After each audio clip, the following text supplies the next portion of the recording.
Dalam upaya meningkatkan penerimaan negara di bidang cukai, Kanwil Bea Cukai Aceh menyelenggarakan pembekalan strategi pemasaran produk hasil tembakau bagi pengusaha hasil tembakau dengan bertempat di Aula Cut Mutia, Kanwil Bea Cukai Aceh pada hari Kamis 25 Agustus tahun 2022.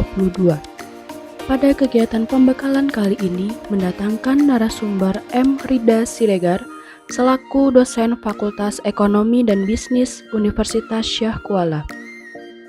Dengan melakukan segmentasi pasar, perusahaan dapat mengetahui segmen-segmen mana yang perlu mendapatkan pelayanan khusus sehingga diharapkan perusahaan dapat melayani konsumen lebih baik lagi dan dapat memperbaiki posisi kompetitif perusahaan, ujar M. Rida Siregar.